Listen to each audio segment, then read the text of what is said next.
ነጯ ድመትና ንጉሱ።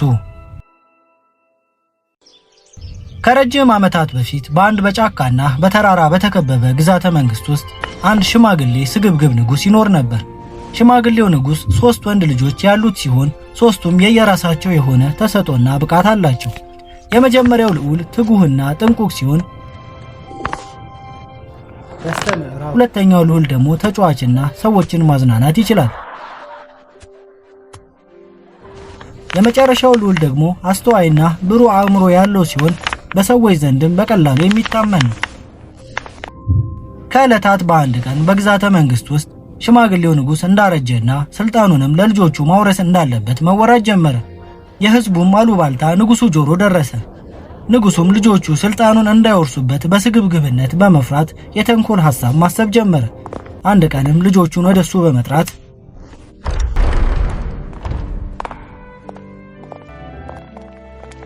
ልጆቼ ሆይ በዓለም ላይ ወደ አራቱም አቅጣጫ በመሄድ እጅግ ቆንጆና እንደ አይጥ በጣም ትንሽ የሆነች ውሻ ፈልጋችሁ ይዛችሁልኝ ነው።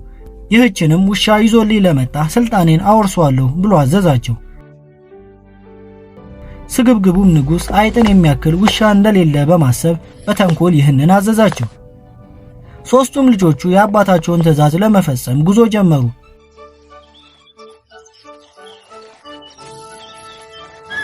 የመጀመሪያው ልዑል በስተምስራቅ በኩል ብዙ ጠባቂዎችን ይዞ ፍለጋውን ጀመረ። ሁለተኛው ልዑል ደግሞ ብዙ ንብረቶችን በመያዝ ተጓዘ። ትንሹ ልዑል ደግሞ ብቻውን በመሆን ፍለጋውን ጀመረ። ትንሹ ልዑል ለብዙ ቀናት ሳይታክት በብዙ የአበቦች እርሻዎች መካከል ጥቅጥቅ ባሉ ጫካዎች ውስጥ በተራሮች ላይ ተጓዘ። ቢሆንም እንደ አይጥ ትንሽዬ የሆነች ውሻ ማግኘት አቃተው።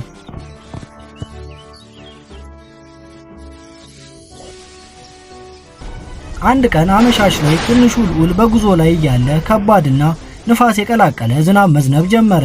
ልዑሉም መጠለያ ለማግኘት በቀጭኑ የጫካ መሻለኪያ ውስጥ መጓዝ ጀመረ። ከጥቂትም ጉዞ በኋላ በጫካው መውጫ ላይ የሚያበራ ቤተ መንግስት ተመለከተ። ቤተ መንግስቱ በር ላይም እንደደረሰ በሩ ራሱ በራሱ ተከፈተ። ልዑሉም የቤተ መንግስቱን ግቢ በማለፍ ቀጥታ ወደ ውስጥ ገባ።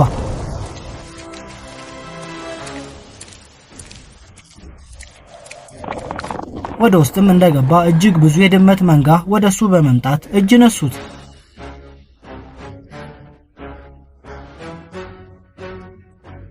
ልዑሉም በሚመለከተው ነገር እጅግ ተገረመ። ከመንጎቹ መካከል አንድ በስርዓት የለበሰ ግዙፍ ድመት ልዑሉን በመያዝ ወደ ቀጣይ ክፍል ይዞት ገባ።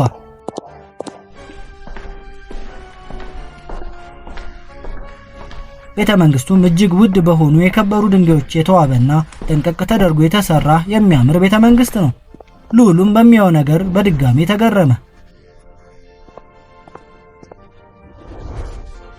በቤተ መንግስቱ ዙፋን ላይም ጸጉሯ እንደ ጥጥ ነጭ የሆነ እጅግ የምታምር ድመት ተቀምጣለች። ድመቷን በትህትናና በአክብሮት ትንሹን ልዑል እንደ ባለ ማዕረግ ተቀበለችው።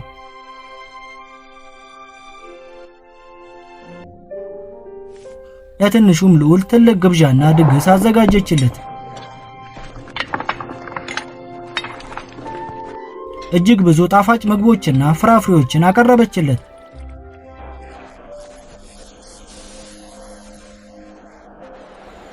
ልዑሉንም እጅግ ተንከባከበችው። ከምግቡ በኋላም የቤተ መንግስቱን ሙዚቀኛ ድመቶችን በመጥራት በጥሩ ሙዚቃ አስደሰተችው።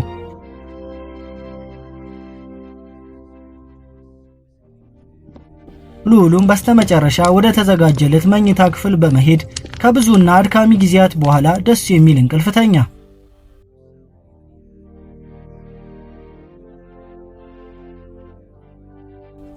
በማግስቱ ጧት ልዑሉና ድመቷ ጥሩ ቁርስ ከተመገቡ በኋላ ለብዙ ሰዓታት አብረው መጫወትና ማውራት ጀመሩ። ልዑሉም በቤተ መንግስቱ ውስጥ ብዙ ጊዜያትን አሳለፈ። የአባቱንም ትዕዛዝ ረሳ።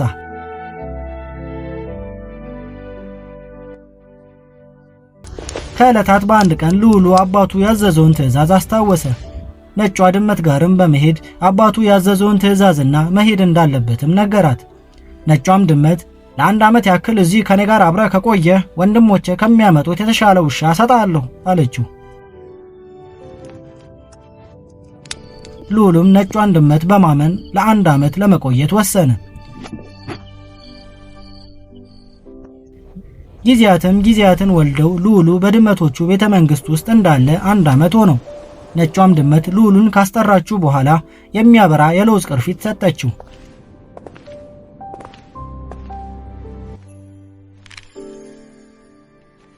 ለልዑሉም ይህንን ቅርፊት አሁን እንዳትከፍተው፣ ነገር ግን ልክ አባት ጋር እንደደረስክ ክፈተው ስትል አዘዘችው። ልዑሉም ድመቷን ከተሰናበታት በኋላ ወደ አባቱ ግዛተ መንግሥት ጉዞ ጀመረ።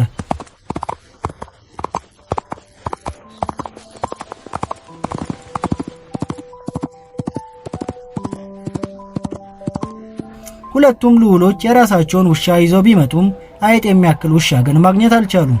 ትንሹ ልዑልም የለውዝ ቅርፊቱን ለአባቱ ሰጠው።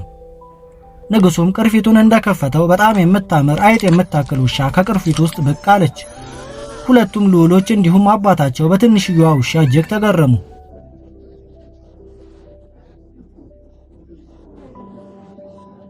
ቢሆንም ስግብግቡ ሽማግሌ ንጉስ አሁንም ስልጣኑን መልቀቅ አልፈለገም። ስለዚህ በድጋሚ እንደ መስታወት ወደ ውጪ የሚያሳይ በጣም ስስ የሆነ ልብስ አምጡልኝ በማለት ልጆቹን አዘዛቸው። ትንሹ ልዑልም አሁንም በድጋሚ ወደ ድመቶቹ ቤተ መንግሥት ሄደ።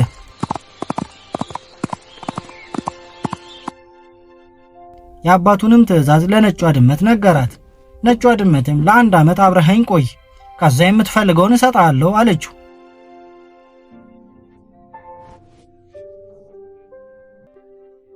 ትንሹ ልዑልም ለአንድ ዓመት ያክል አብሯት ቆየ።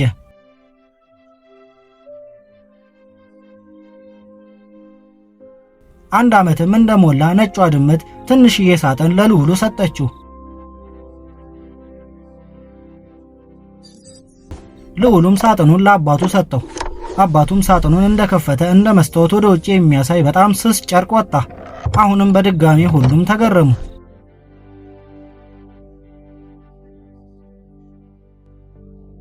ቢሆንም አሁንም ስግብግቡ ንጉስ ስልጣኑን ለማንም ማስነካት አልፈለገም። ልጆቹንም በመጥራት በድጋሚ አሁን ደግሞ በምድር ላይ ከምንም ነገር በላይ ቆንጆ የሆነ ነገር ይዛችሁልኝ ኑ በማለት አዘዛቸው።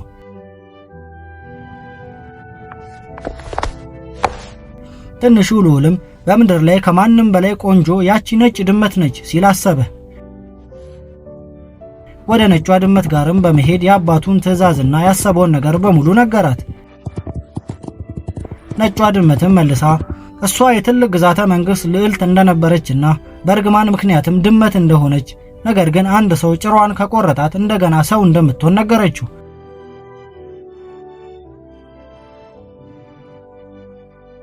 ትንሹ ልዑልም እያዘነ ቢሆንም ሰይፉን በማንሳት የነጯን ድመት ጭራ ቆረጠው።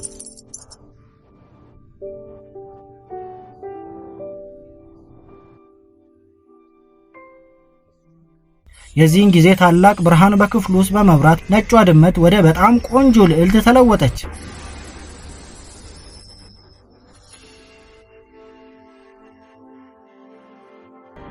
በቤተ መንግሥት ውስጥ የሚገኙት እያንዳንዱ ድመቶችም ወደ ሰውነት ተቀየሩ።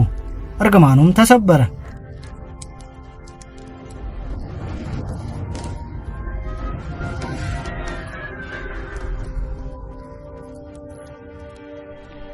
ልዑሉም ልዕልቷን ባያት ጊዜ በፍቅሯ ተነደፈ። ልዕልቷም ስላደረገላት ነገር ልዑሉን አመሰገነችው። ትንሹ ልዑልም ቆንጂየዋን ልዕልት ይዞ ወደ አባቱ ግዛተ መንግሥት አመጣት። ሕዝቡም ልዕልቷን ባያት ጊዜ በውበቷ በጣም ተደነቁ። ንጉሱም ቆንጂየዋን ልዕልት ባያት ጊዜ በውበቷ ፈዞ ቀረ። ውበቷንም ሊክደው ስላልቻለ ስግብግቡ ሽማግሌ ንጉስ ተሸነፈ። በትንሹ ልዑልም ጉብዝና በመደነቅ ስልጣኑንም ሰጠው። የትንሹ ልዑል ሁለት ወንድሞች ታናሻቸው የመንገሱ ነገር ባይዋጥላቸውም የአባታቸውን ትዕዛዝ በአክብሮት ተቀበሉ። በስተመጨረሻም ትንሹ ልዑልና ቆንጂየዋ ልዕልት በፍቅርና በመተሳሰብ ግዛተ መንግስታቸውን ማስተዳደር ጀመሩ። ሕዝቡም አዲስ አስተዋይ ንጉሥ በማግኘታቸው በጣም ተደሰቱ።